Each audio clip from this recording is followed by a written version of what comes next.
Chennai team దెబ్బకి Gujarat team విలవిల గొప్పగా జరుగుతుందనుకున్న match చాలా చప్పగా జరిగిపోయింది. అవును ఫ్రెండ్స్, చివరి సీజన్ ఫైనల్లో సిఎస్కే వర్సెస్ జీటీ మ్యాచ్ లో గుజరాత్ ని ఓడించి చెన్నై టీం టైటిల్ ని దక్కించేసుకుంది. ఆ ప్రతీకారాన్ని జీటీ టీం ఈసారి తీర్చుకోవడానికి గట్టిగానే ప్రయత్నిస్తుంది అనుకున్నాం. కానీ ఇలా వార్ వన్ సైడ్ అయిపోతుందని అస్సలు ఊహించలేదు.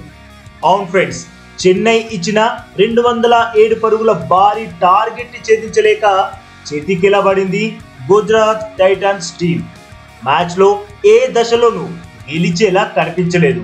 వాళ్ళ బ్యాటింగ్ లో అసలు ఆసే కనిపించలేదు. సాయి సుదర్శన్ చేసిన 37 పరుగులే హైయెస్ట్ స్కోర్. అది 31 బంతుల్లో చేశాడు. మిగతా వారు పెద్దగా పరుగులు చేయకుండానే పెవిలియన్ చేరిపోయారు.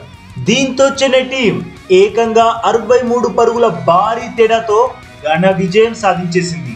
ఈ మ్యాచ్ లో చెన్నై టీం నుండి 3 అద్భుతమైన క్యాచ్లు అందుకున్నారు. అందులో ఎంఎస్ ధోని పట్టిన క్యాచ్ అయితే హైలైట్.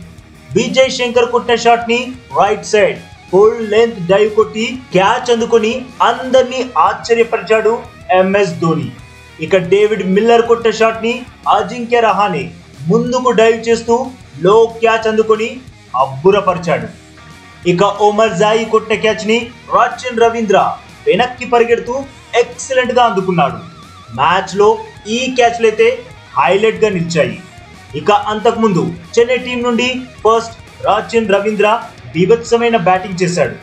20 బంతుల్లోనే 3 సిక్స్లు 6 ఫోర్లతో 46 రన్స్ బాదాడు. మరో ఓపెనర్ రుతురాజ్ గైక్వాడ్ కూడా 46 పరుగులే చేశాడు. అయితే దూబే మాత్రం ధనాధన్ ఇన్నింగ్స్ ఆడాడు. సిక్స్ల మోత మోగించాడు. 23 బంతుల్లోనే 5 సిక్స్లు 2 ఫోర్లతో 51 పరుగులు దంచి పడేశాడు దూబే. సమీర్ రిజ్వీ కూడా 2 భారీ సిక్స్లు కొట్టి అందరినీ ఆకట్టుకున్నాడు. వీళ్ళ సూపర్ బ్యాటింగ్ వల్లే చెన్నై సూపర్ కింగ్స్ టీం 206 పరుగుల భారీ స్కోర్ చేయగలిగింది. మ్యాచ్ గెలవగలిగింది. బ్యాటింగ్ లో శివాలెత్తిన శివం దూబేకి player of the match award ఇచ్చారు. ఇది మ్యాచ్ హైలైట్స్. మరి ఫ్రెండ్స్, ఎంఎస్ ధోని పట్టిన ఆ క్యాచ్ చూసి మీరు కూడా వావ్ అనుకున్నారా లేదా? మీ ఆన్సర్ ఎస్ అయితే వీడియోకి తప్పకుండా లైక్ కొట్టండి.